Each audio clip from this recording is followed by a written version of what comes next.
He slammed both hands on the hood of that luxury SUV and said, "I don't care who you are, get off my property." A Billionaire security team. 6 men.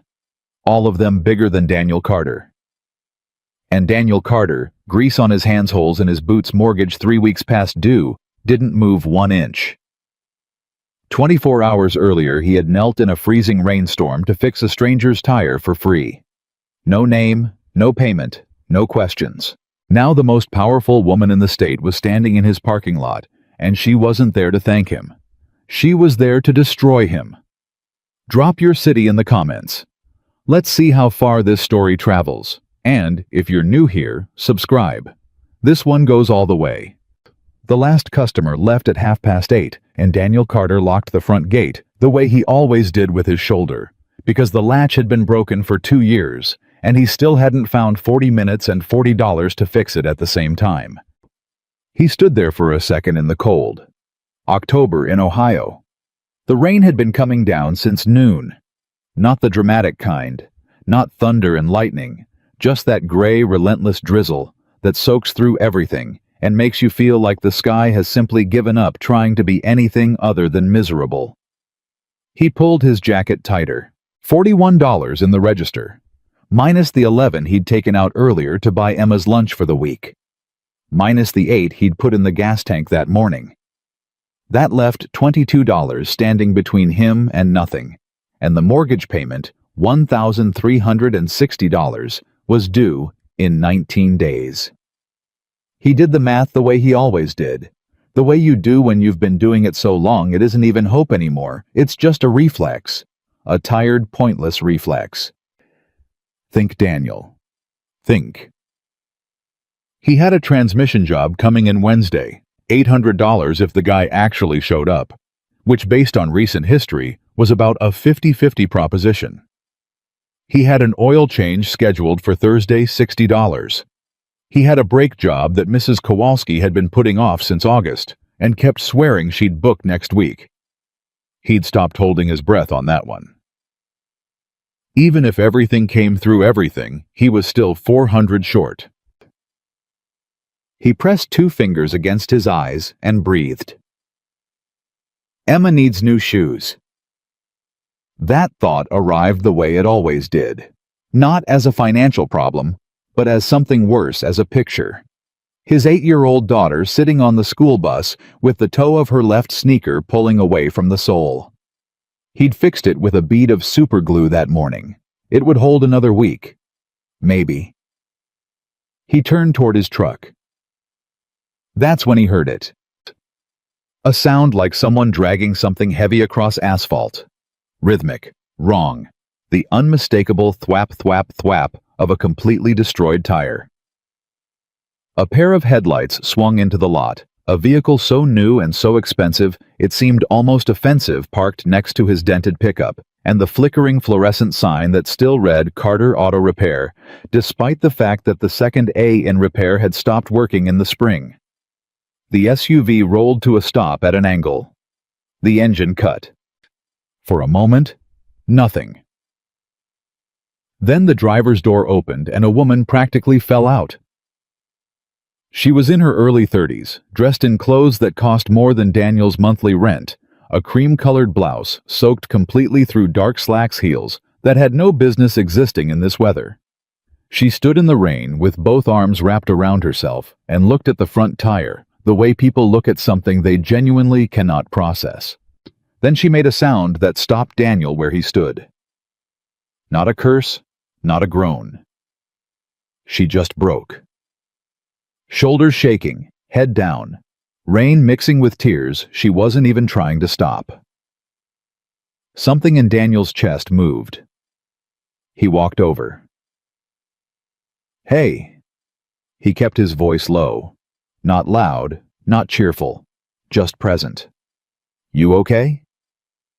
She looked up. Her eyes were red and swollen and not from the rain. This woman had been crying long before the tire blew. I'm sorry. She wiped her face with the back of her hand. I don't know what happened, and I don't know how to...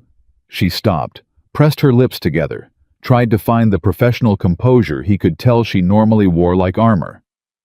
"Is there anywhere nearby that's still open? A tire shop or—" "Nothing within 15 miles at this hour," Daniel said. He crouched down and looked at the tire. Sidewall was blown clean out. Ran it too far on flat. "You got a spare?" She blinked. I think so. It's a lease I don't really—" "Pop the back." She stared at him. "The trunk," he said. "Or cargo hatch, whatever they're calling it on this model." "You don't have to—" "I know." He stood up.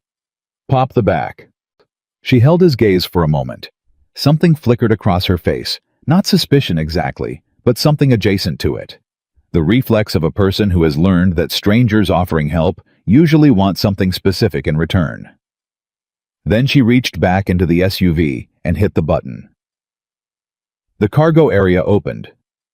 Under the floor mat, there was a proper full-size spare, not one of those useless donuts, and a factory jack he could tell had never been touched. "Good," Daniel said. "Go wait in the car. Heat's going to kick back on if you restart it." "I can help." He looked at her shoes, then back up at her face. Not unkindly. "You really can't." She almost laughed. Almost. It caught somewhere in her throat and came out as something ragged instead. She nodded and got back in the car. Daniel got to work. He'd changed tires in worse conditions. He'd changed a tire on the side of I-71 in a January ice storm with a borrowed jack and no gloves, while semis blew past close enough to feel. He'd changed tires in the dark on gravel on the slope of a ditch. He was fast, and he was good, and he didn't think about the rain. What he thought about, what he always thought about when his hands were working and his mind went quiet, was Sarah. Yeah, in 3 years, 2 months, and 11 days. That's how long she'd been gone. Pancreatic cancer. From diagnosis to the end was 7 weeks, which the doctors said was fast, as if that was supposed to mean something. Daniel had come to understand that it meant he never got to say everything he needed to say. That there were conversations he'd been saving for later, for when Emma was older, for when the shop was more stable, for when he finally felt like he knew what he was doing, and then there was no later. He torqued the last lug nut and sat back on his heels. The rain drummed on the asphalt around him. His knees were soaked. His jacket was soaked. His hands were so cold they'd gone past pain into a kind of numb efficiency he recognized from long experience. He stood up, broke down the jack, stowed everything back in the cargo area, and closed the hatch. He knocked twice on the driver's window. He knocked. She rolled it down. She'd been watching him. He could tell by the way her hands were still wrapped around each other in her lap. Not relaxed, just still. "You're good to go," he said. "Spare's full size so you can drive on it normally. I'd get it looked at in the next week or so, have them check the alignment too. You were on flat long enough to potentially affect it." She stared at him. "What do I owe you?" "Nothing." "I'm not going to." "Nothing," he said again. Not hard, just clear. She reached for her purse anyway. "At least let me—" I said nothing. He held up one hand, not aggressive, tired. "Please." A long pause. Rain. "Why?" she asked. It was a genuine question, not suspicious. Genuinely confused the way someone asks why when the answer is something they haven't encountered before and can't quite file anywhere. Daniel thought about it for a second. Thought about Emma's glued sneaker. Thought about 19 days and $400 and the flickering A in his sign. "Because it's late," he said finally. "And you were crying, and it was the right thing to do." Yeah. He turned and walked to his truck. Before he opened the door, he stopped, reached into his jacket pocket, and pulled out one of his old business cards. His last name was spelled wrong. The printer had gotten it wrong 2 years ago, and he'd never had the money to reorder. Carter came out as Cater. He'd crossed out the mistake in pen and written it correctly above it, the way you fix things when you can't afford to replace them. He walked back and held it out through her window. She took it. On the back, in his own handwriting, he'd written 3 words before he even knew why. Call if needed. "Drive safe," he said. He walked back to his truck, got in, and pulled out onto the empty road toward the school where Emma's after-hours sitter was waiting.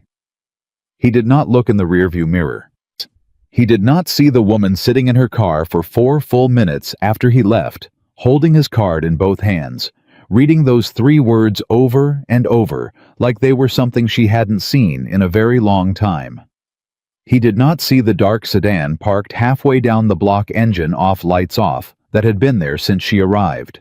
Emma was asleep in the back seat by the time he pulled into their driveway. 9 years old next month. Still small enough that she curled up like a comma, one hand tucked under her cheek, the other clutching a plastic horse she'd had since she was 4. He carried her inside. She stirred when he laid her on the bed. "Dad." "Right here." "Did you eat dinner?" He smoothed her hair back. "Yeah, baby." He hadn't. "There's crackers on the counter." Her eyes were still closed. "I saved them for you." He stayed there for a moment after she was asleep again. The house was quiet. The kind of quiet that's different when there used to be another person in it, and there isn't anymore. He ate the crackers standing at the kitchen counter. He looked at the stack of mail he'd been avoiding, red envelopes, official letterheads, the kind of correspondence that only arrives when institutions have run out of patience. He didn't open any of them. He already knew what they said. He went to bed. At 7:43 the next morning, Daniel was under a 2009 Silverado, trying to diagnose a transmission problem that the owner had described as, "It goes clunk sometimes," which was genuinely the least useful description of a mechanical symptom he had ever received in 17 years of doing this job when he heard the sound. Multiple vehicles, big engines, slowing down outside. He slid out from under the truck. 4 black SUVs, identical, parked in a line that half blocked the street and fully blocked his front gate. 3 men had already gotten out of each vehicle. He counted quickly, 12 total, and they carried themselves with the specific, deliberate posture of people who have been professionally trained to occupy space in a way that communicates consequence. Private security. The expensive kind. And then the rear door of the center vehicle opened, and a woman stepped out. Boy, she was in her 60s, and she was the kind of person that the word formidable was invented to describe. Silver hair cut precisely. A suit that was conservative in color and extravagant in every other way. She moved like someone who had long ago stopped being surprised by rooms that went quiet when she entered them, because all rooms went quiet when she entered them. She looked at his shop the way people look at things they are considering having removed. Daniel wiped his hands on a rag and walked to the edge of his lot. "Can I help you?" he said. The woman didn't answer immediately. Her eyes moved across the sign across the lot, across Daniel himself slowly and systematically, the way you survey something you are trying to understand. Then one of the security men stepped forward. "Mr. Carter." "Yeah." "Ms. Victoria Bennett would like a word with you." Victoria Bennett. Even Daniel, who didn't follow business news and hadn't watched cable television in 2 years, knew that name. You didn't live in America and not know that name. She was on the covers of magazines at the grocery checkout. She was the woman who'd built an international investment company from a single real estate deal in 1987 and turned it into something that employed 40,000 people in 12 countries. She was, in the plainest possible terms, one of the 10 wealthiest people in the country, standing in his parking lot, staring at him. "Okay," Daniel said. Victoria Bennett walked toward him, not quickly. She had the unhurried pace of someone who understands that time adjusts itself to accommodate them. She stopped 3 feet away. "You changed a tire for my daughter last night," she said. It wasn't a question. Her voice was precisely controlled, neither warm nor cold, just direct. The voice of someone who has negotiated things most people will never see. "I did," Daniel said. She was alone, on a dark street, late at night. She had a blown tire and she was upset, yes. And you helped her? Yes. Without asking for anything in return. That's correct. Victoria's eyes had not left his face. They were gray eyes, sharp and still, and they reminded him of exactly nothing warm. Mr. Carter, I'm going to be direct with you because I've found that directness is more efficient than politeness when we're both busy people. He said nothing. My daughter is worth a great deal of money. Not personally, she keeps very little liquid, but as my heir, as someone connected to my family, she is a target. For opportunists. For people who manufacture moments of vulnerability and then exploit them. She paused. Do you understand what I'm saying to you? You're saying you think I set up your daughter. I'm saying I haven't ruled it out. Yeah. Something went very quiet inside Daniel. Not anger. Something harder than anger.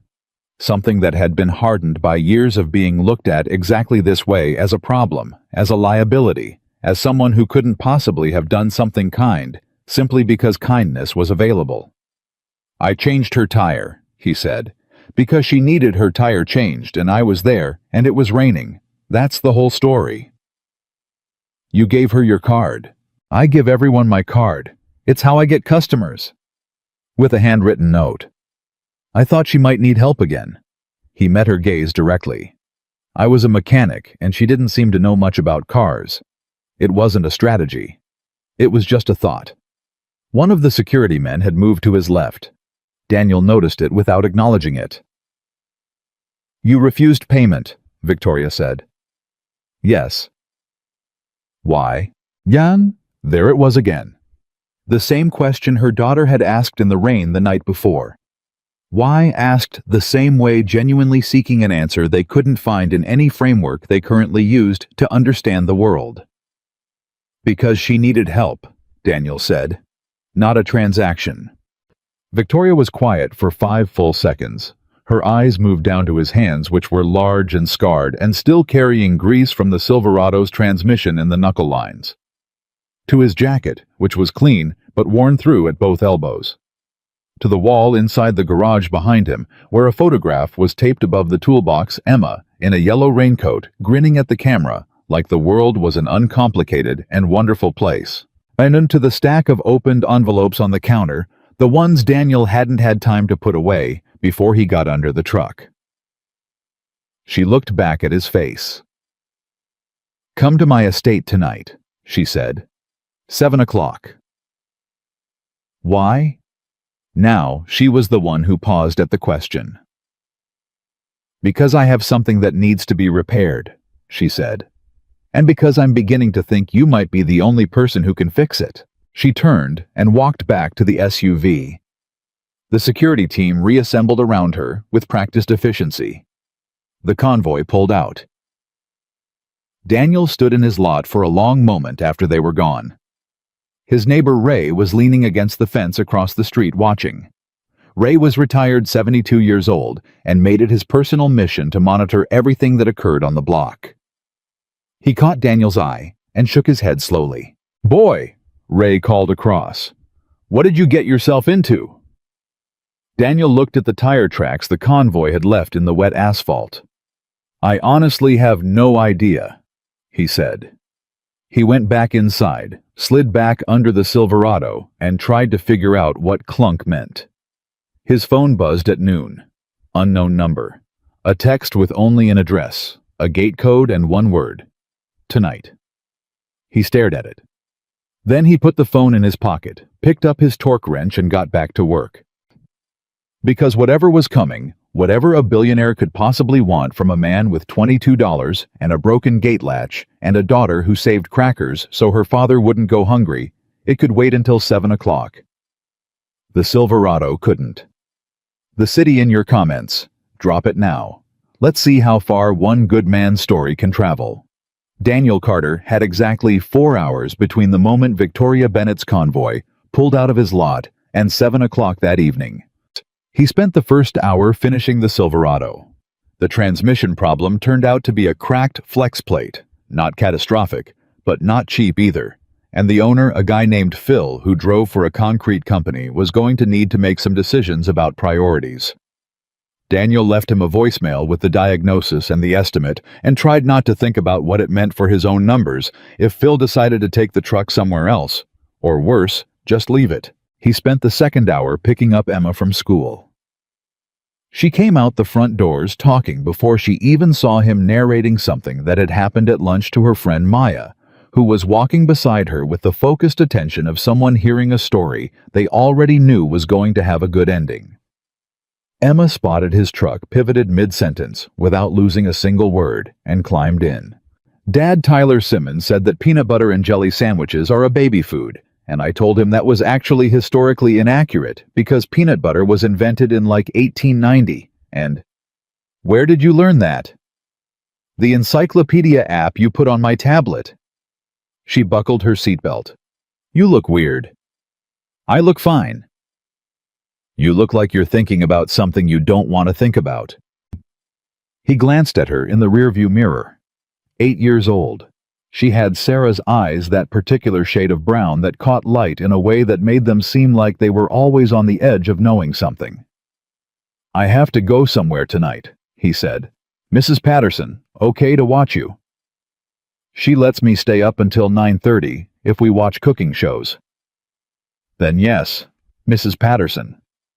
Emma studied him in the mirror for a moment. Is it something good or something bad? Honestly, baby, I don't know yet. She considered that with the gravity of someone who understood that honest answers were worth more than comfortable ones because that was something he'd always given her. Okay, she said finally. But text me. You don't have a phone. Text Mrs. Patterson and she'll tell me. He almost smiled. Deal. By 4 o'clock she was at Mrs. Patterson's, and Daniel was standing in front of his bathroom mirror in the cleanest shirt he owned. A dark blue button-down Sarah had bought him for their anniversary 6 years ago. Still in good shape, because he only wore it maybe 3 times a year, trying to figure out how a man who smelled like motor oil most of his waking life was supposed to walk into a billionaire's estate like he belonged there. He didn't have an answer for that. He went anyway. The address on his phone led him 40 minutes east out past the suburbs into the kind of landscape where the lots get bigger and the fences get taller, and the mailboxes have names on them instead of numbers. The gate at the end of a private road was iron and heavy, and the code he'd been texted worked on the first try. He drove up a lane lined with old oaks and tried very hard not to be impressed, because being impressed felt like a kind of defeat he couldn't afford tonight. A man in a dark jacket was waiting at the top of the drive. He had the same professional posture as the security team from the morning. The kind of stillness that meant he was watching everything and reacting to nothing. Mr. Carter, the man said. Not a question. That's me. Follow me, please. Inside the house, and he was not going to call it a mansion, even though his entire shop could have fit in the entryway twice. He was led through a series of rooms he barely registered because he was focused on keeping his breathing steady and his face neutral. He'd walked into difficult rooms before. Rooms where men sat behind desks and told him his loan wasn't approved, or his extension wasn't possible, or that they understood his situation, but unfortunately, the decision had already been made. He knew how to walk into rooms that felt like they were designed to make you small. You kept your chin level. You kept your hands still. You did not let them see that the room was working. The man led him through a side door and out into a space separate from the main house, a structure that was clearly older than the rest of the property, with heavy wooden doors and the faint smell of oil and metal that Daniel recognized before he even stepped inside. Bantinche. A garage. A real one, not a showroom. 4 bays, old stone walls, the kind of accumulated history that you could feel in the air. And in the center bay, under a single work light, sat a car. A 1967 Jaguar E-Type, British racing green. Or what was left of one because it had been apart for a long time, he could see that immediately. The engine was on a stand beside it. The interior had been stripped. Somebody had started a restoration and stopped somewhere in the middle, and it had been sitting half-finished for what looked like years. Victoria Bennett was standing beside it with her arms crossed, wearing different clothes than the morning, still precise, still controlled, but something slightly less armored about the jacket. Behind her by the far wall, Olivia was sitting on a wooden stool. She was wearing jeans and a gray sweater and looked nothing like the woman who'd climbed out of the SUV in the rain the night before. Calmer. But the calm of someone who has recently been through something and is managing it, not the calm of someone at rest. Then when she saw Daniel, something in her face shifted, not surprise exactly, but a kind of relief that arrived faster than she could control it. "You came," she said. "You sent an address and a gate code," Daniel said. Seemed rude not to. The ghost of a smile crossed her face. Victoria did not smile. She looked at Daniel the way she had looked at him in the parking lot that morning, with an assessment that was relentless and entirely undisguised. He had the feeling she'd been looking at him that way all day, even when he wasn't there. That she'd had people looking at him all day. "Thank you for coming," she said. The words were formal but not empty. She meant them. He could tell the difference. "I'd like to show you something." She gestured at the Jaguar. Daniel walked over to it. He moved around the car slowly, looking without touching, first the way you approach any job you haven't assessed yet. The body was solid, no rust he could see, no impact damage. Whoever had disassembled it had known what they were doing. The engine on the stand was a 4.2 XK inline 6, and it was clean. "How long has it been sitting like this?" he asked. 7 years, Victoria said. "Who started the restoration?" A pause. The kind of pause that has weight in it. "My husband," she said. Daniel looked up. "He passed before he could finish it," she said. Her voice was the same, controlled, precise, but something moved beneath it. The way deep water moves under ice. "He bought this car the year Olivia was born. He was going to restore it himself. He was very good with his hands." A beat. He and I did not have that in common. Olivia from the stool by the wall. He called it Eleanor. "Eleanor," Daniel repeated. "After his grandmother," Olivia said. "She was the one who taught him how to fix things. She had a farm in Kentucky. He used to say she could rebuild an engine faster than any mechanic he'd ever met, and she did it in a house dress." The smallest sound came from Victoria then. Not a laugh. Something shorter and more complicated than that. Daniel looked at the engine, then back at the car, then at Victoria. "What do you want me to do with it?" "Finish it," she said. "Whatever it needs. Money is not a concern." "Okay." He paused. "That's not why you really asked me here, though." The silence that followed was different from the pauses before it. Denser. Victoria looked at him for a long moment. "No," she said. "It isn't." She walked to the wooden table along the wall and picked up a manila folder. She held it out to him. He opened it. Inside were photographs. Clear, high-resolution, time-stamped. Him in his parking lot the night before. Olivia's SUV. The whole sequence, her arriving him, walking over him on his knees, changing the tire in the rain. The last photograph showed him handing the business card through the window. "Someone was watching her," he said. "Someone is always watching her," Victoria said. "That's the reality of her life, and it has been since she was a child. I employed the surveillance myself for her protection. What I did not account for was what I would see in the footage." Daniel looked up. "I watched it 4 times this morning," Victoria said. "You didn't check your phone once. You didn't take a single photo. You didn't ask her name. You didn't ask for anything." She paused. "The last person who helped my daughter without wanting something in return was her father. And he has been gone for 9 years." Olivia was looking at her hands in her lap. Daniel closed the folder, set it on the table. "Okay," he said. "So what is it that money hasn't fixed?" Victoria and Olivia looked at each other. It was the kind of look that carries the full weight of a long and complicated history, love in it and pain in it, and a distance that neither of them had known how to close. Olivia spoke first. She and we don't know how to talk to each other anymore. Her voice was quiet, careful. After Dad died, we stopped. Not all at once, gradually. The way a road degrades, you don't notice each crack individually. You just one day realize the whole surface is wrong, and you don't know where to start fixing it. Victoria said nothing. She controls everything. Olivia continued, and her voice stayed even, but only just. Every decision, every space. I can't make a choice without it going through 17 layers of management. I'm 33 years old, and I need her security team's approval to drive to a grocery store. It's for your safety, Victoria said. It's for your peace of mind, Olivia said back. Still quiet, not cruel, just honest in the way that people are honest when they've given up softening something that won't soften. There's a difference. Victoria's jaw was tight. The world is not... I know what the world is, Mom.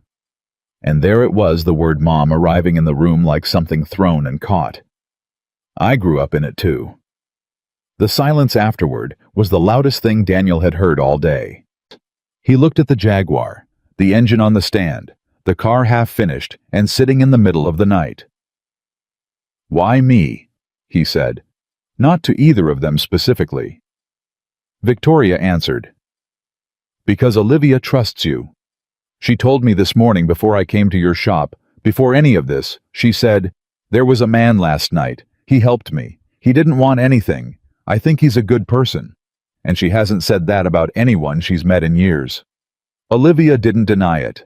And Victoria stopped. The control in her voice flickered for just a moment like a signal passing through interference. I have spent 9 years protecting my family by trusting no one outside of it. And what I have built in that time is this. 2 women who cannot have a conversation in the same room without a lawyer present. She looked at the car. And a car that has been sitting half-finished for 7 years because I didn't know who to ask. Daniel was quiet for a moment. Then, I'll look at the car. I can tell you what it needs, give you a timeline and an estimate, come out on weekends if that works. He paused. That's what I can do practically. The other thing. He glanced between them. That's not really my lane. No, Victoria agreed. But you're already in it, Mr. Carter, whether you drove in yourself or not. He didn't have an answer for that either. He asked Victoria's assistant for a notepad, pulled up a stool next to the engine stand, and started making notes on what the car would need. He worked methodically, the way he always worked. And while he worked, he was aware of something shifting in the room behind him. The quality of the silence changing. Olivia and Victoria, not talking exactly, but not maintaining the rigid distance of before either. Victoria asked a question about the engine block that she had no reason to know the answer to, which meant she'd been looking it up. Olivia answered without being asked, and for about 40 seconds they had a conversation about horsepower and Eleanor's grandmother's farm in Kentucky. And then it went quiet again, but it was a different kind of quiet. The kind that means something has been loosened slightly, not fixed, just loosened. Daniel finished his preliminary notes at 8:45. He stood up, tucked the notepad in his jacket, and turned around. Both women were looking at him. It's fixable, he said, about the car, about maybe other things. He didn't specify. Victoria walked him to the door herself, which he got the impression was not standard procedure. At the threshold, she stopped. There are people in my company, she said, who are not pleased about my interest in you. Her voice was careful now, more careful than it had been all evening. I want you to understand what that means before this goes further. I don't say it to frighten you. I say it because you deserve to know the landscape. What kind of people? Well, the kind who have spent years benefiting from the way I operate. My insularity, my paranoia, the way I keep everything close and allow nothing and no one in from the outside. She paused. Your presence represents a variable they didn't introduce and can't control. That makes you a problem in their framework. Salsore. Daniel thought about $22 and a broken gate latch. "I've been a problem before," he said. "Not like this," Victoria said. "And I want you to understand that I will not be able to protect you from what they're capable of if you choose to stay in this." He met her gaze. "Are you trying to scare me off?" She looked at him for a long moment. "No," she said. "I'm trying to give you the informed choice I failed to give my daughter for 33 years. Yeah. He thought about that on the drive home.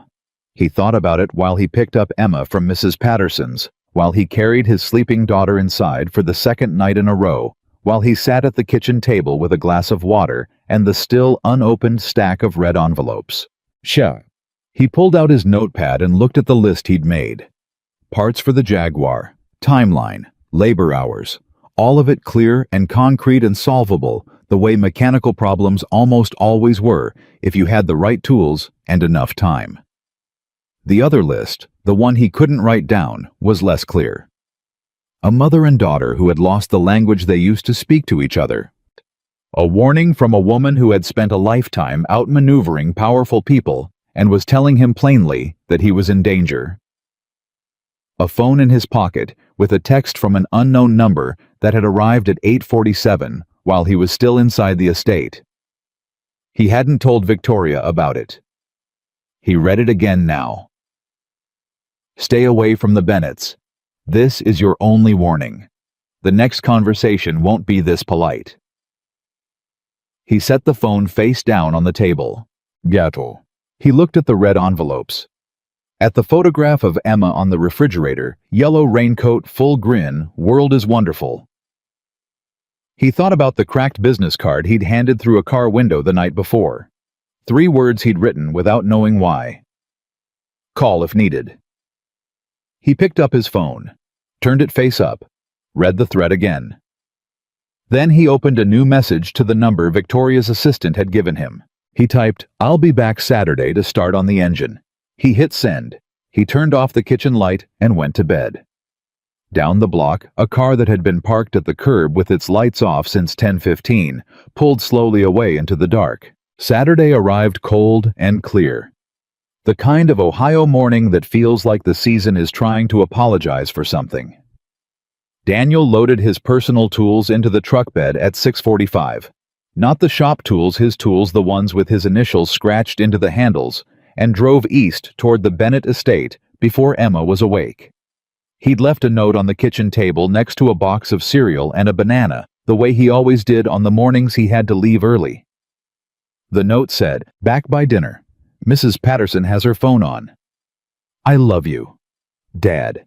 He always signed it Dad, even though she was the only person who would ever read it. It felt important to be specific about who was leaving and who was coming back. He knew the gate code still worked. He half expected it not to. Half expected the whole Thursday night to have been some kind of fever dream, the kind his exhausted brain occasionally constructed to compensate for the fact that his real life was not particularly dramatic. But the iron gate swung open. The oaks lined the drive the same way they had 2 nights before, and the same man in the dark jacket was waiting at the top. "Mr. Carter," the man said. "Morning," Daniel said. "Is it always you, or do you rotate?" The man blinked. First crack in the professional composure. "We rotate. But today, it's you. Today, it's me." "What's your name?" Another blink. Longer pause this time. The kind that happens when someone is running a quick internal calculation about whether answering a question is within their operational parameters. "Marcus," he said finally. "Marcus," Daniel repeated. "Thanks for the heads up on Thursday. The gate code. That was helpful." Marcus looked like he wasn't sure whether to say "you're welcome" or nothing at all.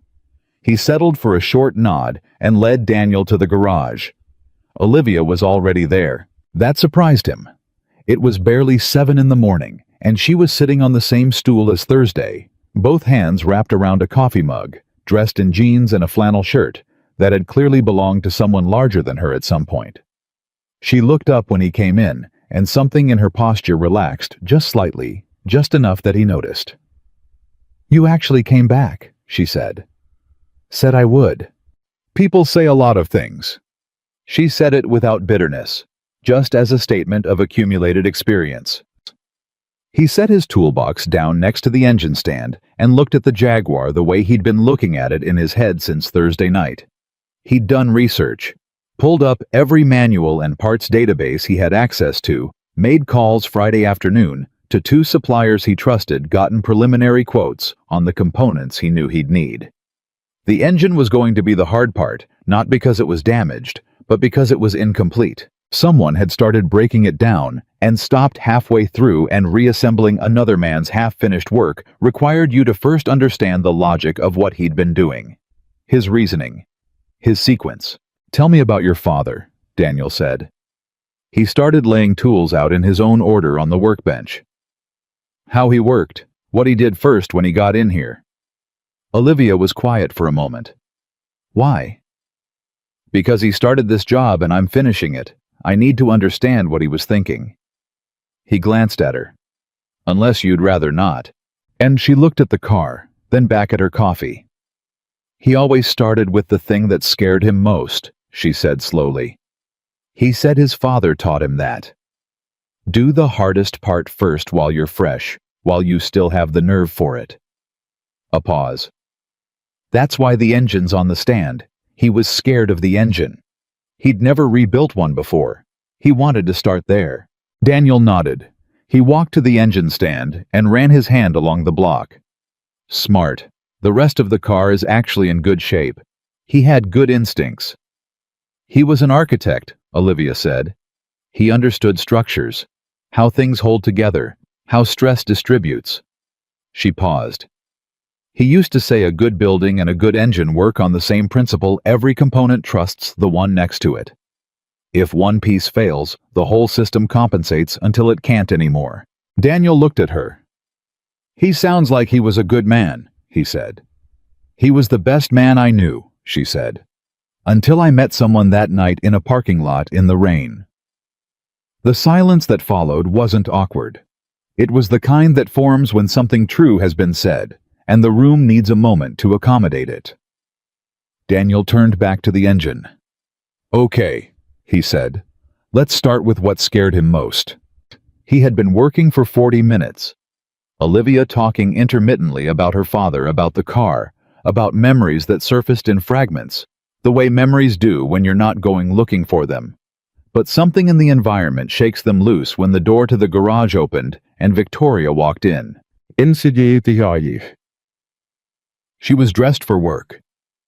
Whatever work looked like on a Saturday for a woman who ran a global company, precisely darkly, with the quality of someone who had never in her adult life been fully off the clock.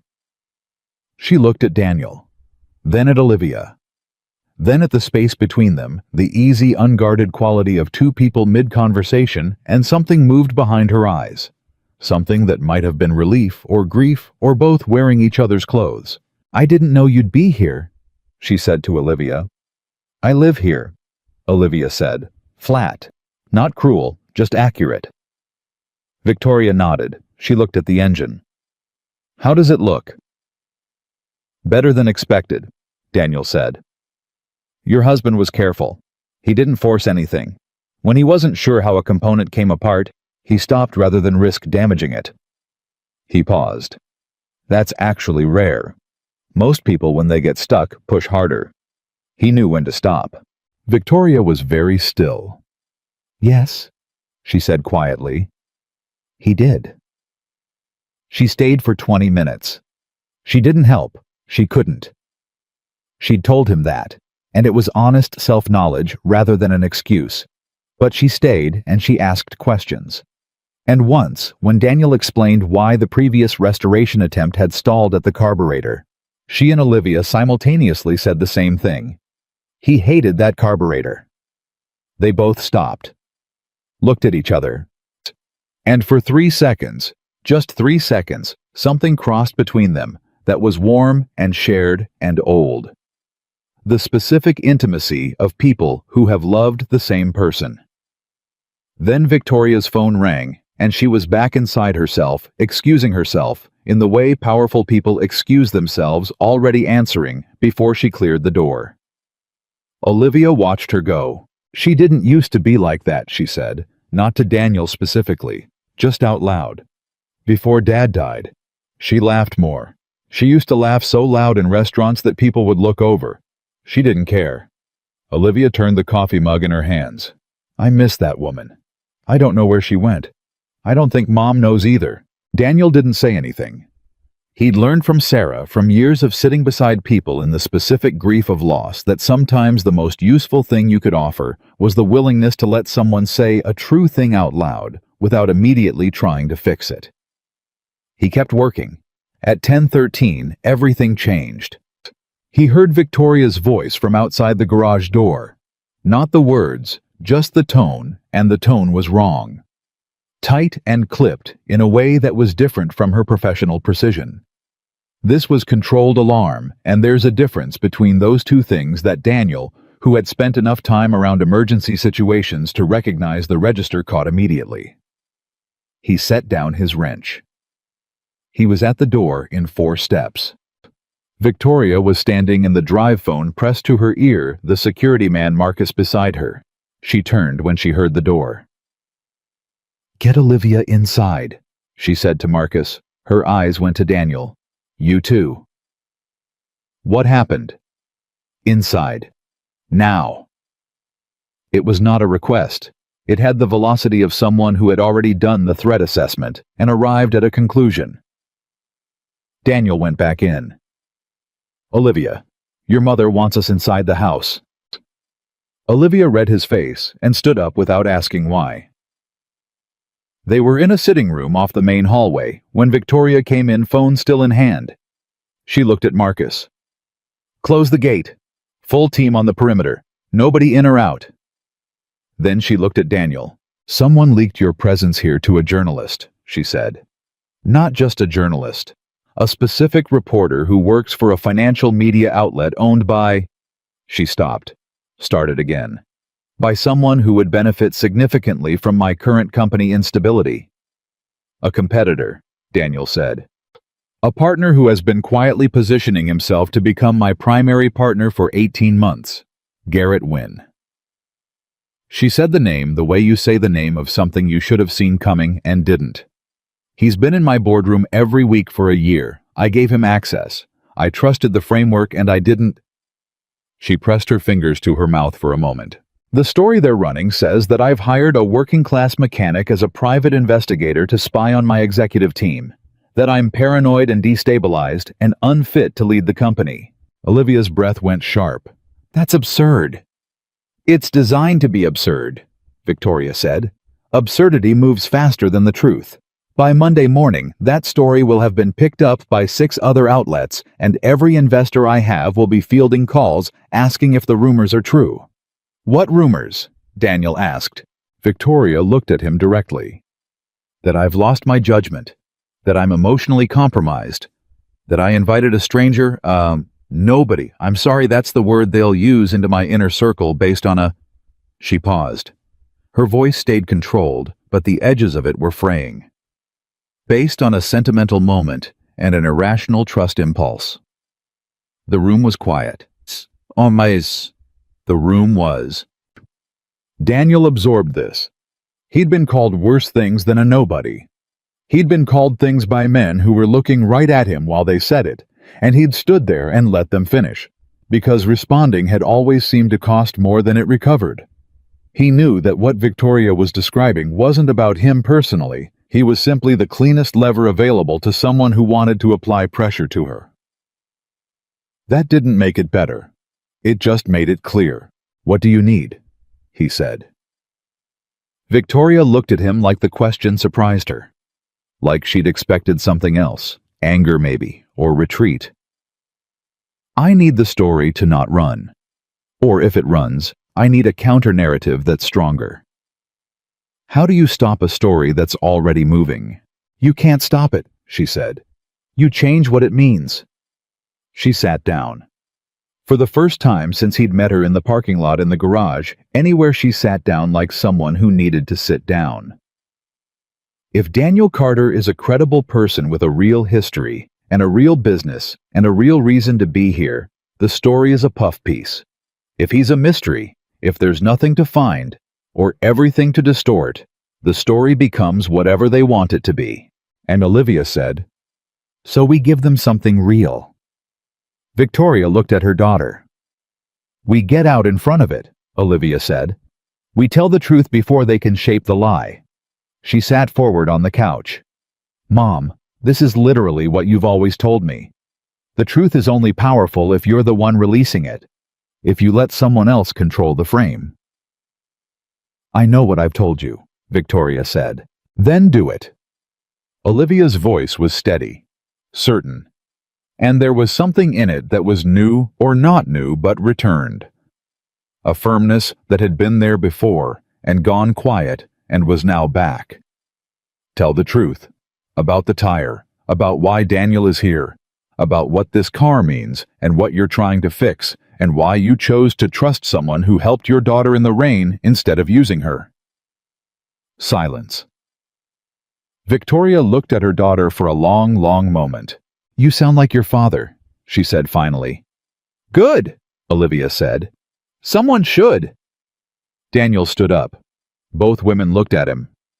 "I'm going to call my neighbor Ray," he said. They stared at him. "He's 72, and he has nothing to do on Saturdays, and he was watching when your convoy showed up at my shop on Friday," Daniel said. "He saw the whole thing. He'll tell anyone who asks exactly what happened, and he will do it in the most detailed and opinionated way possible, because Ray has been waiting his entire retirement for someone to ask him to be a witness to something." He paused. "You want credibility. I'll give you a 72-year-old retired postal worker who has no reason to lie, and a perfect memory for everything that happens on his block." Olivia pressed her hand over her mouth. Her shoulders were shaking. It took Daniel a second to realize she was laughing. Actually laughing, not the polite, restrained laugh of someone performing amusement, but a real one, the kind that starts somewhere deep and arrives before you've decided to allow it. Victoria looked at her daughter, and something in the older woman's face and the precise, armored, carefully maintained surface of Victoria Bennett's face cracked. Just slightly. Just enough. The corner of her mouth moved. "Call your neighbor," she said to Daniel. He called Ray. Ray picked up on the second ring, said, "Boy, I was wondering when you'd call," and when Daniel explained the situation, there was a pause of approximately 4 seconds before Ray said, "Tell me where to be and when to be there, and so help me God, I will tell every last thing I saw," with the energy of a man whose prayers had been answered. Daniel hung up and looked at Victoria. "He'll be there," he said. "Good." She stood up. She was back, not all the way, but enough, the composure settling back into place the way it always did, like a reflex. But it was different now, slightly less sealed. "I have calls to make. I'm going to reach out to 2 journalists I trust not to kill the story to contextualize it. And I'm going to call my general counsel." She looked at Daniel. "In the meantime, I need to ask you something, and I need you to answer me honestly." "Okay. Is there anything in your past, anything at all that someone looking hard could use against you? Anything that isn't what it appears to be? Anything that removed from context becomes a weapon?" Daniel thought about it, actually thought about it the way an honest person does when they're genuinely reviewing rather than performing a review.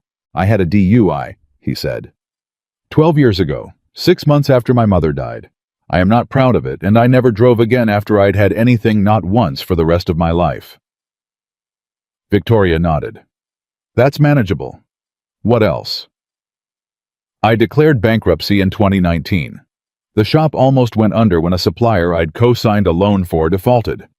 I paid back everything I owed over 3 years, and I have the documentation." "That's also manageable. What else?" He looked at her. "That's it." She held his gaze. "You're sure?" "I'm a mechanic in Ohio," he said. "I raise my daughter, and I fix cars, and I go to bed at 10 o'clock. I don't have a complicated life. I have a hard one. Those are different things." Something shifted in Victoria's expression. A recognition. The look of a woman who had spent decades in rooms full of complicated people and was recalibrating for someone who was simply unremarkably honest. "All right," she said.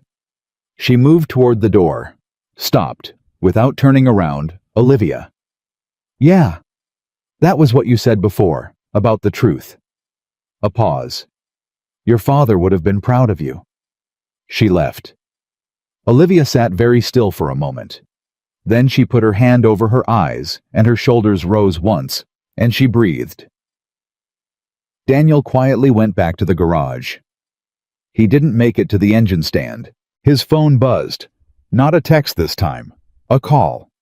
Unknown number different from the one Thursday night. He answered.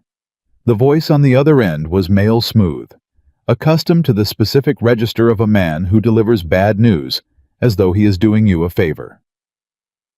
"Mr. Carter, my name isn't important. What's important is that you understand the position you're currently in." "I'm listening," Daniel said. "You're a small business owner with a delinquent mortgage, a bankruptcy in your recent history, and a DUI on your record, who has inserted himself into the private affairs of one of America's most scrutinized financial families. The story that runs on Monday will frame you as a con artist.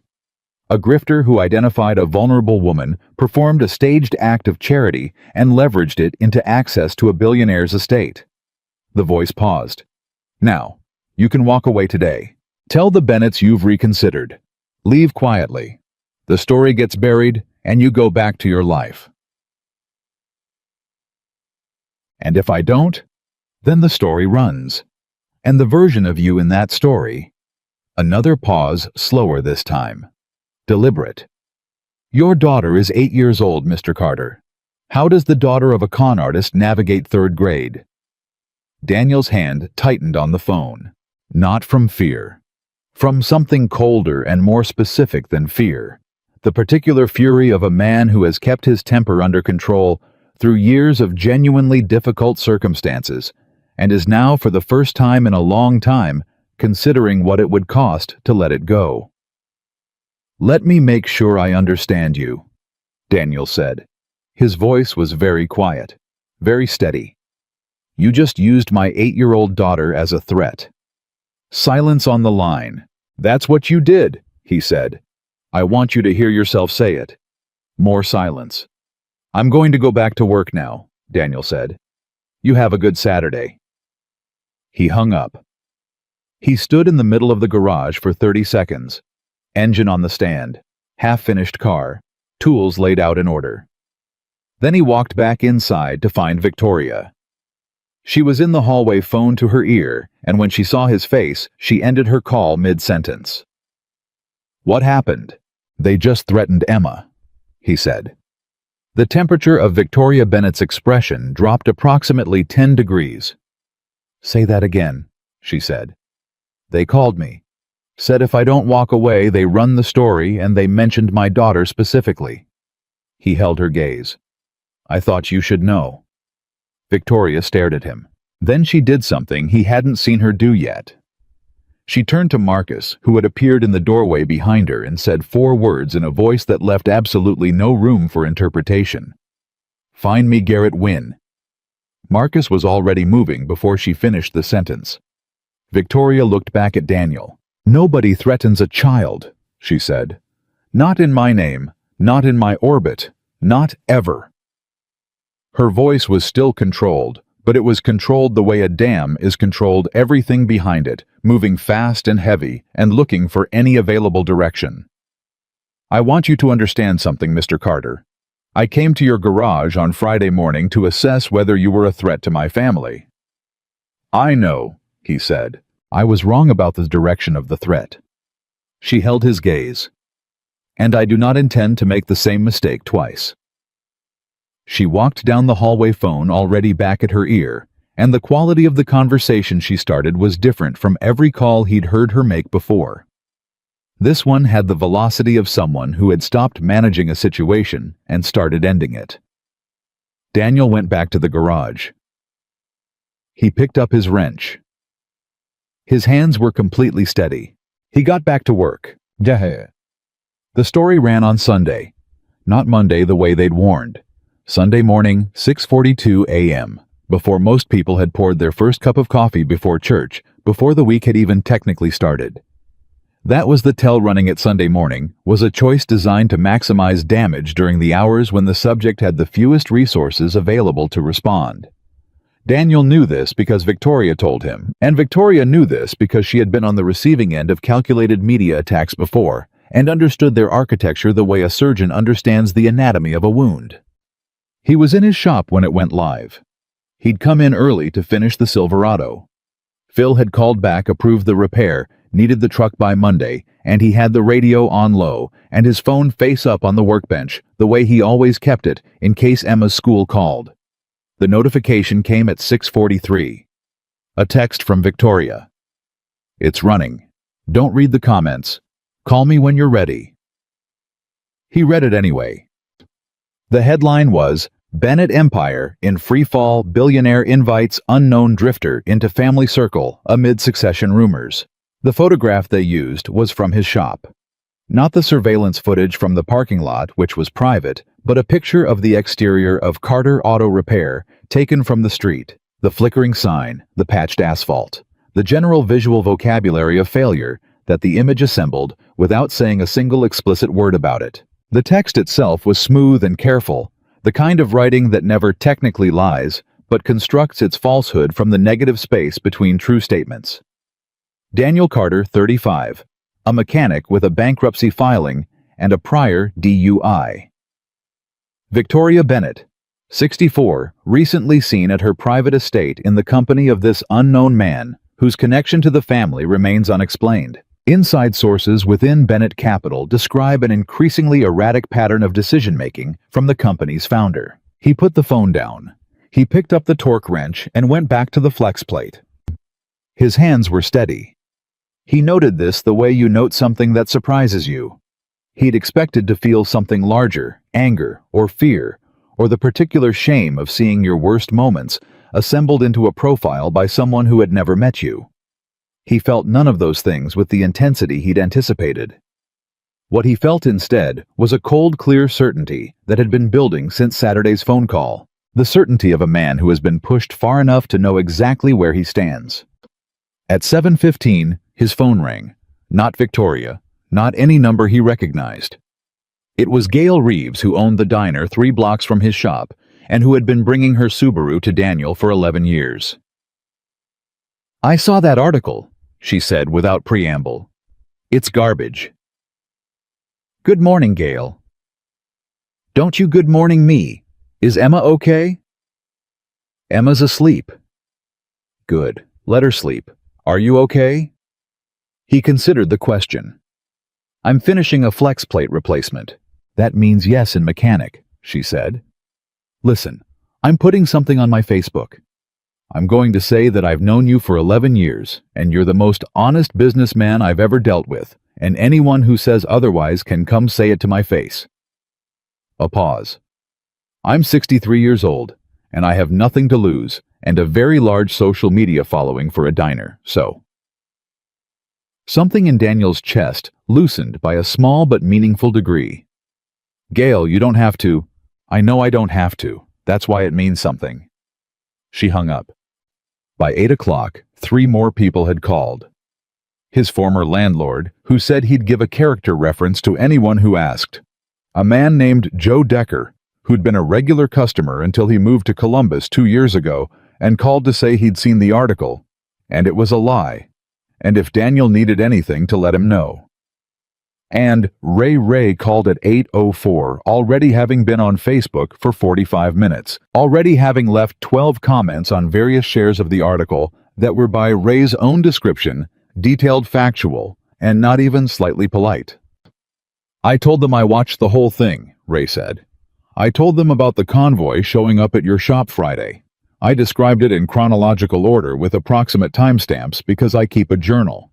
Did you know I keep a journal? 32 years every day, never miss. And I had it all written down already."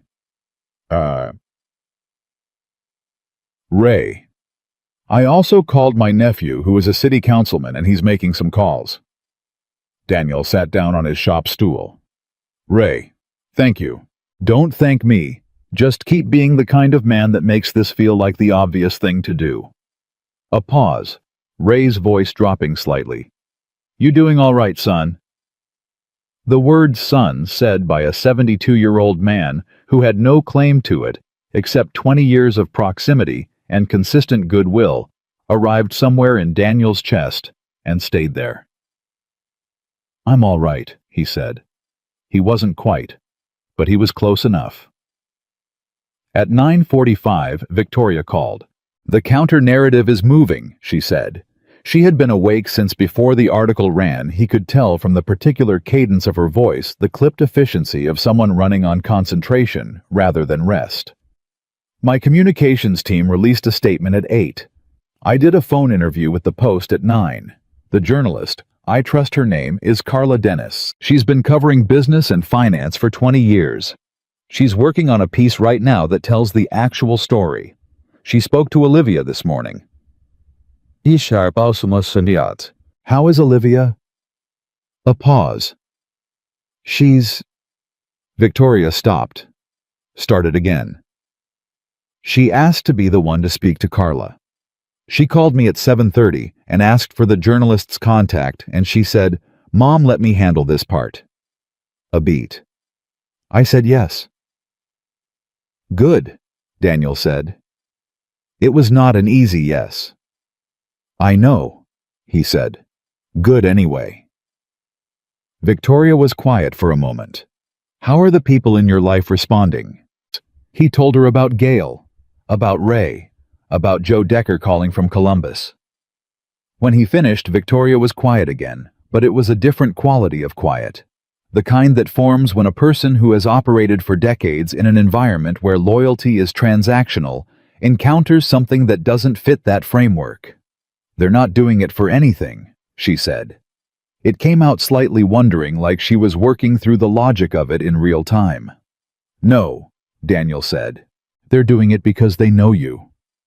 Yes. Because of who you actually are, not what you can do for them. Victoria, he said gently. Yeah, that's how most people work. A long pause. I used to know that, she said quietly. I think I forgot. Before he could respond, his shop phone rang, the landline, which almost nobody called anymore. He held up a finger to the air, even though she couldn't see him, an old reflex, and looked at the number. Columbus. A 614 area code he didn't recognize. I'll call you back, he told Victoria. He answered the landline. Carter Auto Repair. Mr. Carter, a woman's voice, professional, precise, with the specific energy of someone who is moving quickly but choosing words carefully. My name is Carla Dennis. I'm a journalist with the Financial Post. I've just finished speaking with Olivia Bennett, and I'd like to speak with you as well if you're willing. Olivia said you were coming, he said. She said you'd probably say that you don't have anything interesting to tell me. He almost smiled. She's not wrong. Mr. Carter, I've been covering business and finance for 22 years. I've interviewed senators, CEOs, 3 former Treasury secretaries. And I'm going to tell you something that I almost never say to a subject. You're the most interesting person in this story. Not Victoria Bennett. Not Garrett Wynn. You. A pause. A man who changed a stranger's tire in the rain and refused payment and somehow ended up at the center of a boardroom war at one of America's largest investment firms. That's either the most elaborate con in recent history or the most remarkable sequence of accidents I've ever encountered. It's not a con, Daniel said. I know that, Carla Dennis said. I've been doing this long enough to know the difference. But I need you to talk to me so that everyone else knows it too. He thought about Emma, about the 3rd grade, about what it meant for his daughter to go to school on Monday in a world where the first article was the last word. What do you want to know? He said. She asked him everything, not in a hostile way, in the way of someone who is genuinely assembling a picture and needs every angle. About Sarah, about Emma, about the bankruptcy and what caused it and how he'd handled it. About the DUI, she asked about that one carefully, gently even, and he answered it the same way he'd answered Victoria, plainly, with the full context, without excuse. about the night in the parking lot, about what it felt like to have a billionaire's convoy show up in front of his shop the next morning, about the garage and the Jaguar and Eleanor and what fixing another man's unfinished work felt like. She asked, "What did you think when you first saw Victoria Bennett get out of that car?" He said, "I thought she had come to thank me, and I was going to have to find a polite way to tell her it wasn't necessary." She was quiet a beat. Then, "And when she accused you?" "I'd been accused of things before," he said. "By people who should have known better and didn't. You get to a point where you understand that someone else's suspicion isn't a verdict. It's just a suspicion. And you weren't angry." He considered it. "I was tired," he said. "Which is different. When you've been doing your best for a long time, and people keep expecting the worst, you stop being angry about it. You just get very, very tired." Carla Dennis didn't say anything for a moment. He could hear her typing. "Mr. Carter," she said finally, "I want to ask you one more thing, and I want you to answer it however you actually feel, not however you think you should feel." "Okay. Do you regret it, any of it stopping that night, giving her the card, going to the estate, all of it?" He looked at the Silverado. At the flex plate he'd finished this morning, the repair solid and correct and done. At the photo of Emma on the wall above the toolbox. "My daughter saved crackers for me on Thursday night," he said, "because she knew I hadn't eaten. She's 8 years old, and she thought about her father, and she saved him crackers." He paused. "I've been trying to be the kind of person that earns that.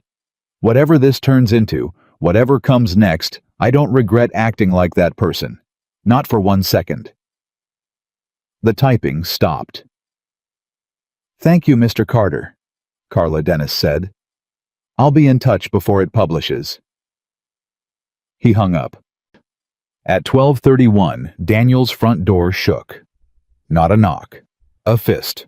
Hard and deliberate, the kind of knock that is also a statement. He opened it. 2 uniformed officers. Behind them, a plainclothes detective in a gray jacket badge clipped to his belt, expression professionally neutral. "Daniel Carter." "Yes." "I'm Detective Hamill, Columbus Metro. We have a warrant for your arrest." The world went very quiet. "On what charge?" he said. "Fraud and theft by deception. Specifically allegations that you obtained access to private property under false pretenses and misappropriated confidential financial documents belonging to Bennett Capital Holdings." He stood there for a moment. 3 seconds, maybe 4. Just standing in his own doorway with his hands at his sides and the October sun behind the 2 uniforms, and the whole structure of what he had spent 35 years building balanced on this exact point. "I'd like to call my lawyer," he said. He did not have a lawyer. He had the phone number of the attorney who had handled his bankruptcy, a woman named Sandra Cho, who had been direct and capable, and who he had not spoken to in 2 years. He called her from the back of the patrol car while the detective drove and one of the uniforms rode passenger. She picked up on the 4th ring Sunday afternoon, and when he explained what was happening, she said 3 words that under the circumstances were the most useful 3 words anyone had said to him all day. "Say nothing else." He said nothing else.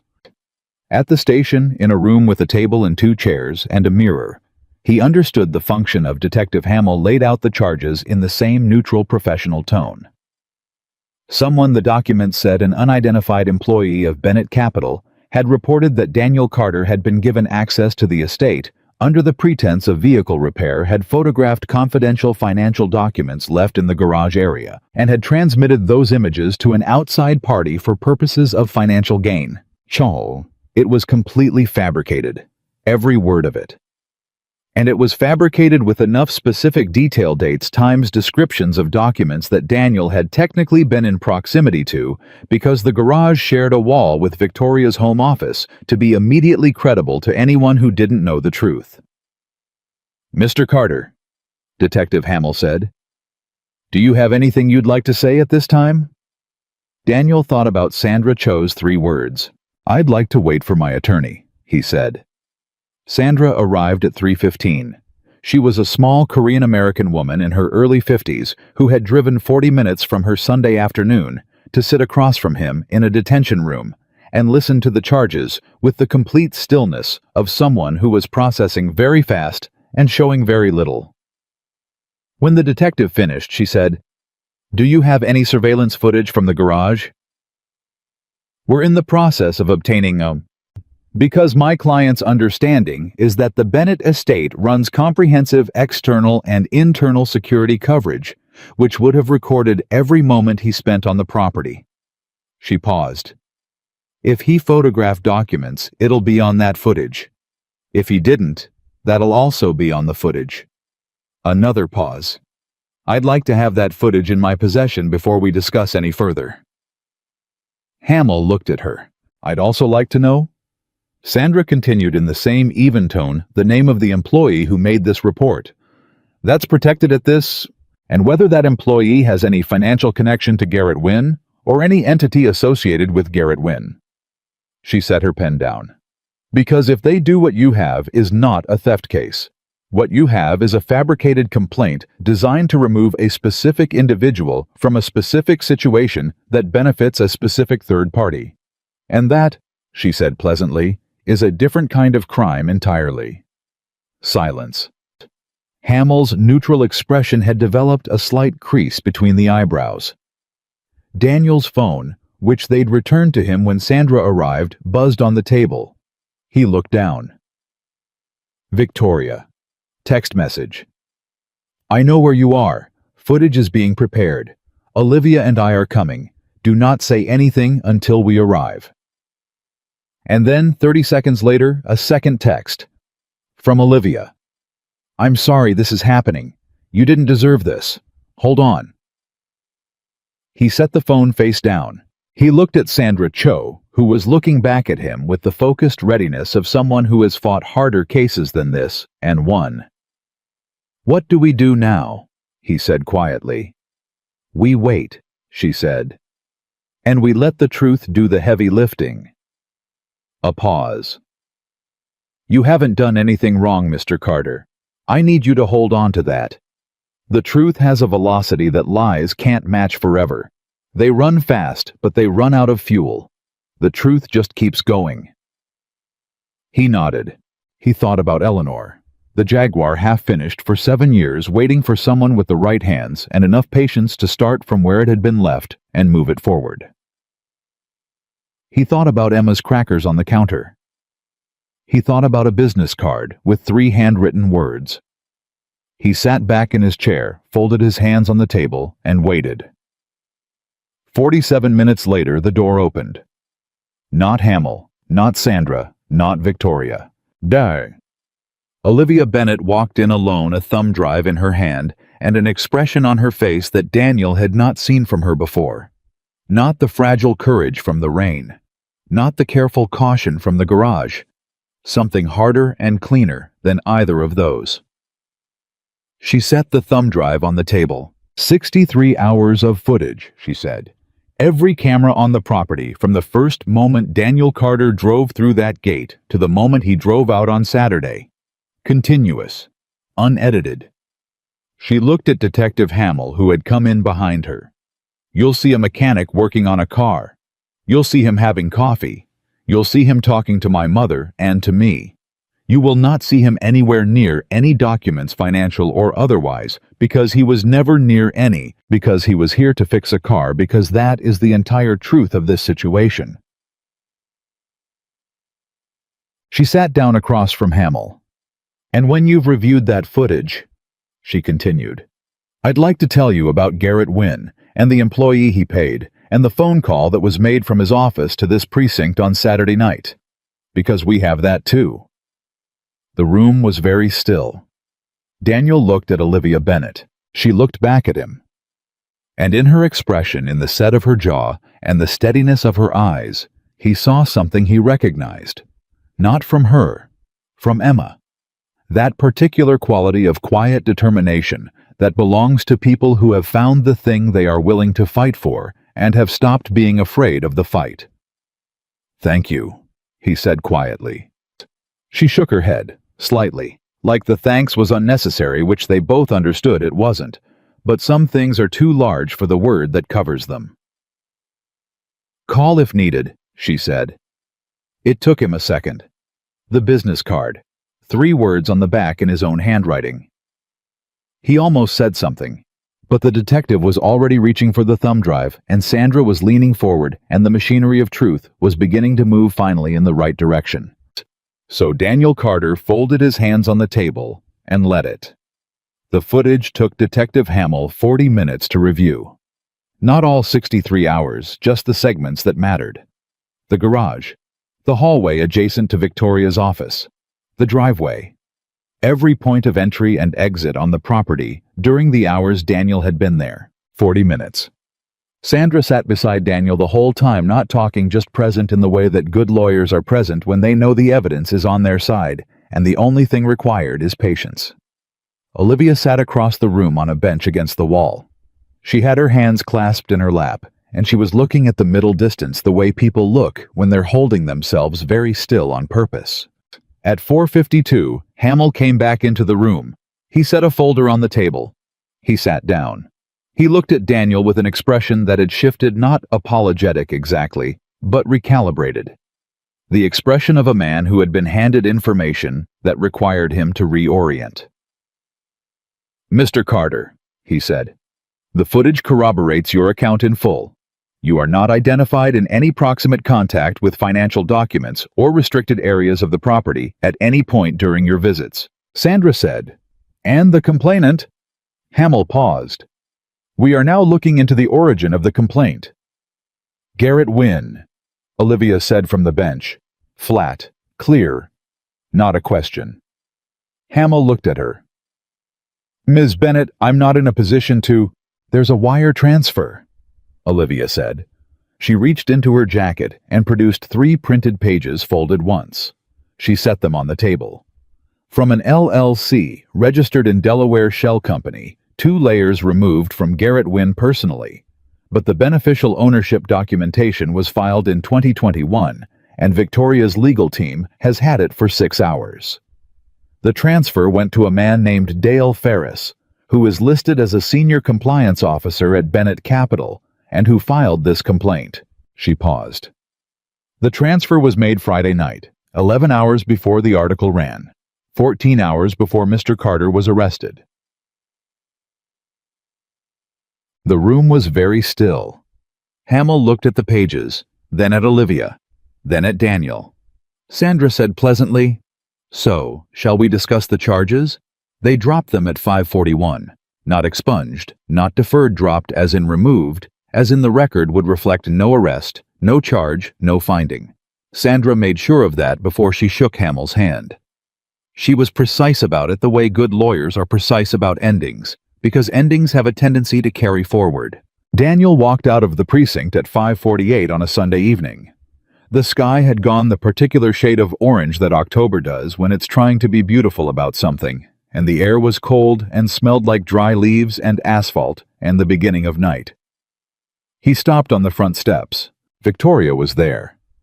She had been there apparently for 2 hours, standing in the parking lot, which Daniel suspected she had not done voluntarily in quite some time.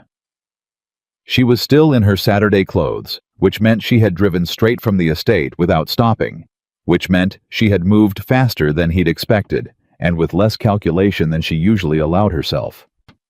When she saw him, she didn't say anything immediately. She just looked at him the way you look at something you were afraid might not still be there.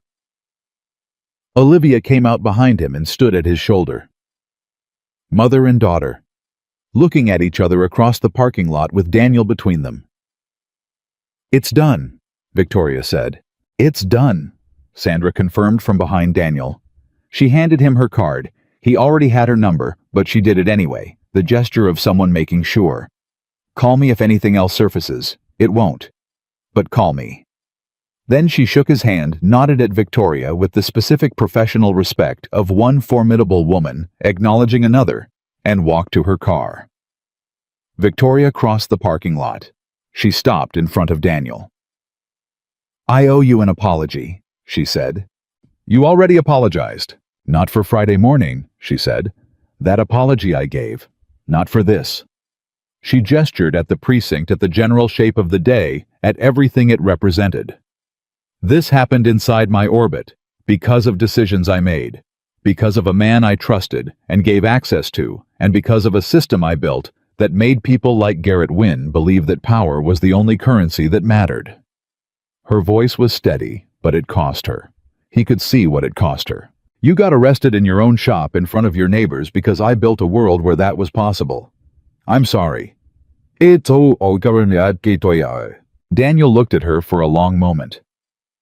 You didn't arrest me, he said. And when it mattered, you moved. He paused. That's all I needed. Victoria pressed her lips together. Then she nodded, short, precise, the nod of someone accepting something they don't feel they've earned but can't refuse. Emma, Daniel said. I need to get to Emma. Marcus is already there, Victoria said. He's been parked outside Mrs. Patterson's since noon. She doesn't know who he is. He told her he was a neighbor keeping an eye out. A pause. I wasn't sure what they might do next. I wasn't willing to find out. Daniel stopped. He stood there on the precinct steps and let that land.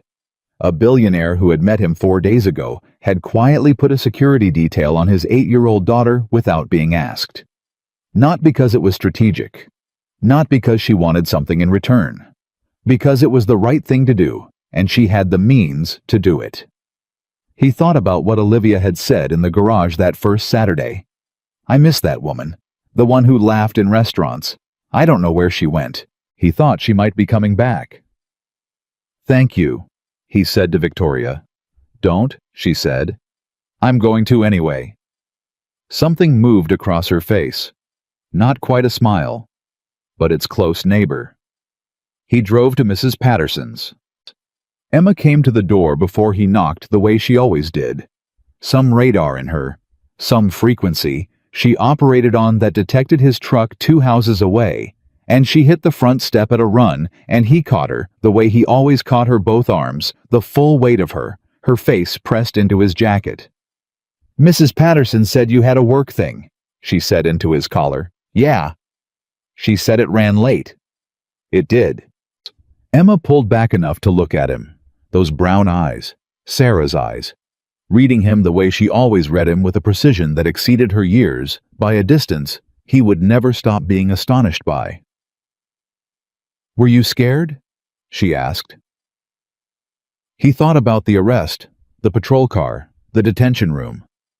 Hamill's neutral expression and the particular silence of a space designed to make you feel the full weight of your vulnerability. A little, he said, because she deserved honesty. She always had. But you're okay. I'm okay. She studied him for another moment. Then she wrapped her arms back around his neck. Good, she said. Because I need you to be okay. I know, baby. I left you crackers again, she said. In case. He held her tighter and didn't say anything. They drove home. He made her actual dinner, eggs and toast and a bowl of soup from a can which Emma declared was the best meal she'd had all week, with the specific enthusiasm of a child performing gratitude in a way that is also somehow completely sincere. They sat at the kitchen table, and she told him everything that had happened at Mrs. Patterson's, the cooking shows, the specific drama of a bake-off episode involving a collapsed tart that Emma found both hilarious and unjust, and Daniel listened and ate his eggs and let the normalcy of it settle over him like something physical. What? At 8:45 he tucked her in. At the door she said, Dad. Yeah. The man in the black car outside. The one who's been there since this morning. He stopped. You saw him? I see everything, she said simply, not bragging, just accurate. Is he protecting us? He looked at her, 8 years old, crackers on the counter, yellow raincoat, full grin. Yeah, he said. Okay, she said. And she turned over and closed her eyes, with the particular trust of someone who has decided the information is sufficient and the situation is handled. He stood in her doorway for a moment after her breathing evened out. Then he went to the kitchen, sat down at the table, and opened every one of those red envelopes. All of them. One by one in order of severity. He laid them out, and he looked at the full picture, the whole landscape of what he owed, and when, and to whom, and he did not flinch from any of it. It was very bad. It had been very bad for a while. He'd known that. He just hadn't let himself look at the complete shape of it in one sitting. He sat with it for 20 minutes. Then his phone rang. Victoria. "I know it's late," she said. "I'm up. I want to talk about the garage, your garage." A pause. Not tonight, but soon. Another pause, and this one was different, more deliberate, the way her pauses were when she was choosing words with more care than usual. "I've been thinking about what you said, about hard versus complicated. And I've been thinking about the fact that you have a shop that is very nearly insolvent through no failure of competence or character, but simply through the accumulated weight of difficult circumstances. Victoria. Let me finish. Not unkind, just direct. I'm not offering you charity. I have never been interested in charity. It creates dependency, and it insults the recipient. What I am interested in is a sound investment in a business with a reliable operator, and a demonstrated customer base, and a man at the helm who has spent 4 days being subjected to considerable pressure and has not once compromised his integrity." Daniel was quiet. "I'd like to buy the note on your mortgage," Victoria said. "Refinance it at a rate that doesn't require you to perform miracles. I'd also like to discuss a formal arrangement for the Jaguar and for any future work my estate vehicles require at a rate commensurate with your actual skill level, rather than whatever you've been undercharging people." "That's not. It's not charity," she said firmly. "It's a business relationship between two people who have established over a very short and unusually eventful period that they can trust each other. A beat. I don't establish many of those. I've learned to recognize them when they appear." He looked at the red envelopes spread across his kitchen table. "I'd need to look at any terms carefully," he said. "I'd expect nothing less," she said. "Sandra Cho is a good attorney. Use her." He almost laughed. "You know Sandra Cho?" "I know everyone who matters in a 3-state radius," Victoria said without particular pride. "Just as a fact. She's excellent. She'll protect your interests." A pause. "Which is what she should do. Your interests deserve protecting." He was quiet for a moment. "How's Olivia?" He heard the shift in Victoria's voice, the slight relaxing of its architecture, the way a building sounds different when you open a window in it. She's here. She's staying tonight." A pause. "She asked to have dinner with me. Actual dinner at the table, not in separate rooms." Another pause. "We talked for 2 hours." "Good," Daniel said. "It was." Her voice was quiet. "It was very good." A long moment of silence, and then she told me about a memory from when she was 7. We were at the farm, my husband's family's property in Kentucky, and it had rained, and she went outside without permission and got completely muddy, and I was furious, and her father took her side. He said, "Victoria, she's 7, and it rained, and she went outside. That's not a problem. That's a child." A pause. I had forgotten that, completely, and she remembered every detail. Daniel didn't say anything. Let it be what it was. "I think I've been running from that version of myself for 9 years, Victoria said. "The one who made reasonable things into problems." A beat. "I'm going to try to stop." "That's worth trying," he said. "Yes," she said. "It is." A pause. "Good night, Mr. Carter." "Good night, Victoria." He hung up. He looked at the red envelopes one more time. Then he stacked them neatly, put them in a folder, and put the folder by the door to deal with in the morning. He turned off the light. He slept. Monday morning arrived the way Monday mornings do, without apology, with full expectation of your participation. Daniel was at the shop by 7. The Silverado was done. Phil showed up at 7:30, looked at the completed repair, heard the diagnosis explained in full detail, and shook Daniel's hand for slightly longer than handshakes usually last, the way men do when the words aren't quite sufficient. "Good work," Phil said. "That's the job," Daniel said. Phil paid in cash. That was the job, too. At 9 o'clock, Carla Dennis's piece went live in the Financial Post. The headline was, "The Mechanic, the Billionaire, and the Business Card, the Real Story Behind Bennett Capital's Weekend Crisis." He didn't read it immediately. He had a break job to start Mrs. Kowalski, who had finally actually booked, and he was not going to stop for anything short of emergency. But he heard it moving through the neighborhood by noon. Gail texted him a link with 3 exclamation points. Ray called to report that the comments were, quote, "extremely favorable, and I'm reading all of them in order."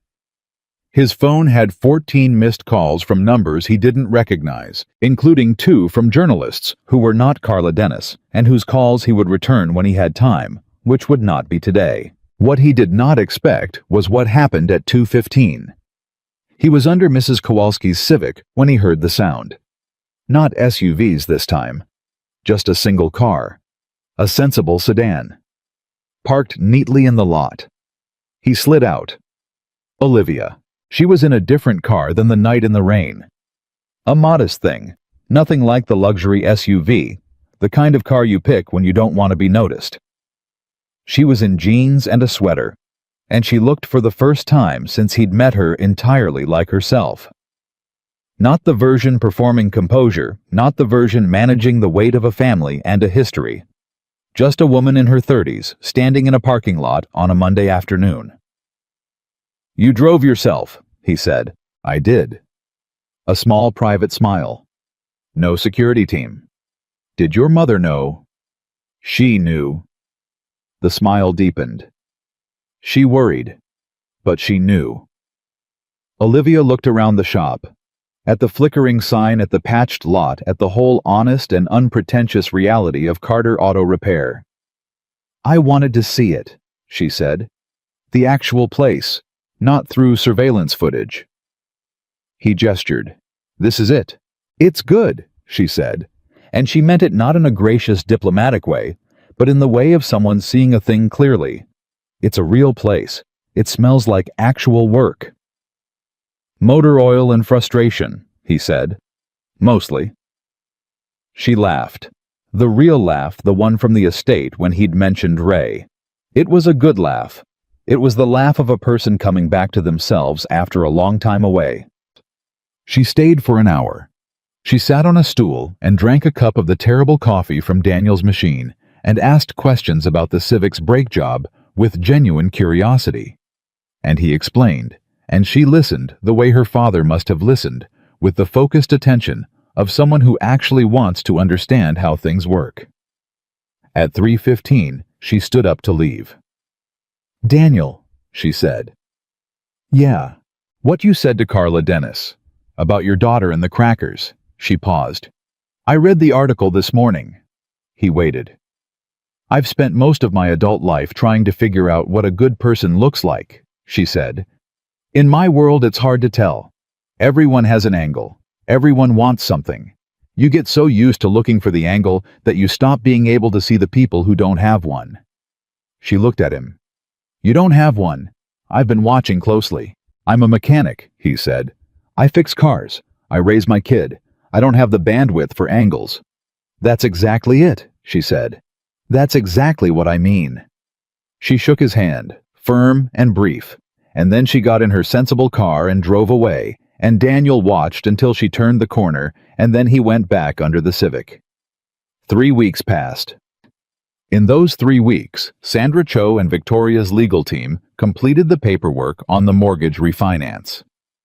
Daniel signed it on a Thursday at a conference table that was more expensive than his truck, with Sandra beside him reading every line. And when it was done, he drove home and stood in his kitchen, and for the first time in 2 years, felt the particular sensation of the floor being solid under him. Garrett Wynn resigned from Bennett Capital's board under circumstances the company described as mutual agreement, which everyone understood to mean the opposite. The SEC opened a preliminary inquiry into the shell company and the wire transfer. Dale Ferris, the compliance officer who had filed the false complaint, had a conversation with law enforcement that his attorney later described as ongoing. Carla Dennis's article was picked up by 11 other outlets. Ray was interviewed by a local news channel and gave what he described afterward as the performance of a lifetime, which from the clips Daniel saw online was not an exaggeration. The mortgage. That was the thing that changed everything in the quiet, unseeable way that the most important changes always happen, not dramatically, not publicly, just structurally. With the mortgage at a rate he could actually service with the Jaguar contract, providing steady income on the weekends, with the phone starting to ring from people who had read the article and wanted to bring their cars to the mechanic who'd been written about as a man of integrity, with all of that, the math changed. Not overnight. Not all at once. But it changed. 4 weeks after the arrest on a Wednesday morning, he rehired Marcus, not the security. Marcus, a different Marcus, a kid of 22, who had been coming in asking about apprenticeships for 6 months and whom Daniel had been unable to afford. Now he could. He showed him the first thing he showed every person who worked for him, which was the photo above the toolbox. "Who's that?" Marcus asked. "My daughter," Daniel said. "Everything in this shop runs on the same principle as taking care of her. You do the job right. You don't cut corners. You tell the truth about what something needs even when the truth is expensive. And you treat every car like it belongs to someone who needs it to get somewhere important." He looked at the kid. "Can you work like that?" "Yes, sir," Marcus said. "Then let's start." The Jaguar was finished on a Saturday in late November. Daniel had worked on it every weekend for 6 weeks, and the last session was quiet and unhurried, he and Olivia talking in the garage the way they'd learned to talk easily about anything while the last components went into place, and the car became finally the thing her father had intended it to be.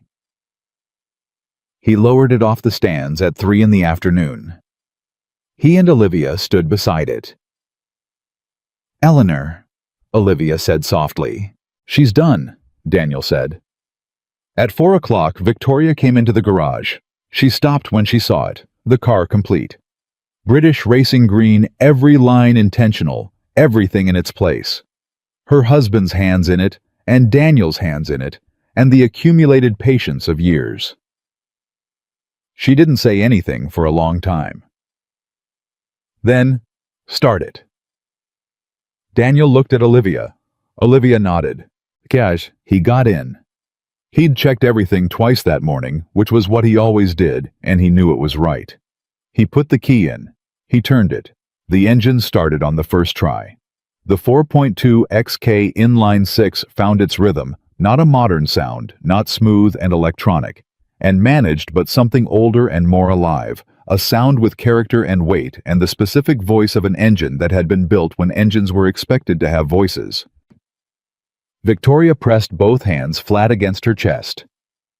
She stood there with her eyes closed, and the sound of Eleanor filling the garage around her and on her face behind the precision and the control and all the years of armor was something that had not been there before, something soft and present and real. She was crying, not the managed kind, not the contained kind, just crying the way people cry when something they thought was gone comes back and they weren't ready for how much it was going to feel. Olivia walked to her mother without a word. She put her arm around her. Victoria leaned into her daughter. Just slightly, just enough. They stood there together, the 3 of them, well, the 4 of them, counting. Eleanor and the engine ran, and Daniel sat quietly in the driver's seat and let the moment be exactly what it was. That night, driving home in his truck with the windows down despite the November cold, Daniel thought about the rainy evening 5 weeks ago when a woman in expensive shoes had cried next to a blown tire in his parking lot. He thought about the business card with the misspelled name and the 3 handwritten words. He thought about all the things that had happened since then. The convoy and the estate and the garage and the arrest and the footage and the red envelopes now dealt with, and the mortgage now manageable and young Marcus asking good questions in the shop bay, and Emma saving crackers, and Eleanor coming back to life, and a mother and daughter standing with their arms around each other in a garage on a cold November afternoon. He thought about what Olivia had said. "I've been watching closely. You don't have an angle." Tenia. He thought he understood now what that meant from the inside.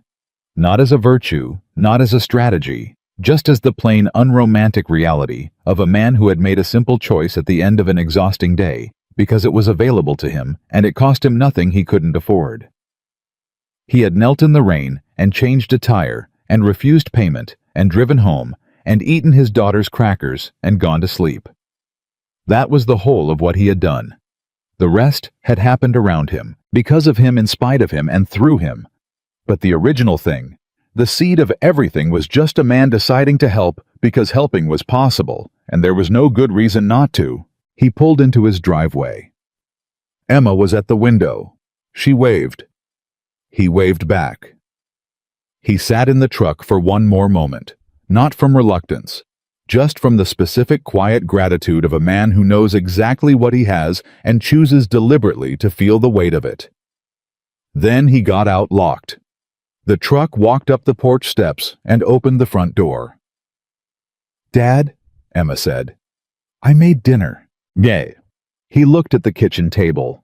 Toast, eggs, soup from a can, the same things he'd made her 5 weeks ago on the night the world had been the loudest it had ever been. She'd been paying attention. She always paid attention. "You made my dinner," he said. "I figured it was your turn to be taken care of." She stood at the stove with a dish towel over her shoulder, all 8 years and 11 months of her absolutely certain that this was a reasonable and correct thing to say. He sat down at the table. He ate every bite. Later that night, Emma asleep, house quiet, the red envelopes gone from the counter and replaced with nothing at all. Daniel Carter sat at his kitchen table and thought about one more thing. About what it means to do the right thing when you have no expectation of return. About the fact that kindness, in his experience, does not announce itself or calculate its audience. It simply goes where it's needed and does what it can and trusts the rest to sort itself out. He had not stopped a woman's tire because he thought it would change his life. He had not given her his card because he wanted something. He had not gone to the estate because he was building toward anything. He had done those things because a frightened person needed help, and he was there, and he knew how to help, and so he did. That was the whole of it. That was the entire unglamorous, undramatic, ordinary truth. And from that truth, one man, one night, one decision had come everything. The repaired mortgage, the recovered relationship, the engine that started on the first try, the mother and daughter standing together with their arms around each other while Eleanor filled the garage with the voice of something brought back from what had seemed like permanent silence. You cannot predict what kindness will build. You cannot map its trajectory or control its downstream effects. You can only choose it consistently in the moments when it costs you something, and when no one is watching, and when the outcome is entirely uncertain. That is the whole of the lesson. That is the only thing worth remembering when this story is over, and the screen goes dark, and you carry it back into your own life and your own days and your own ordinary moments, when the choice is available and the cost is small, and the person who needs the help is right there in front of you. Choose it anyway. Because one selfless act does not stay where you put it. It travels. It compounds. It finds its way into garages and courtrooms and kitchen tables and mother-daughter conversations that have been waiting 9 years to happen. It turns up in places you never intended and changes things you never knew needed changing and comes back to you eventually in forms you would never have thought to ask for. Daniel Carter never asked for any of it. That, in the end, was exactly why he got it all. Asterisk.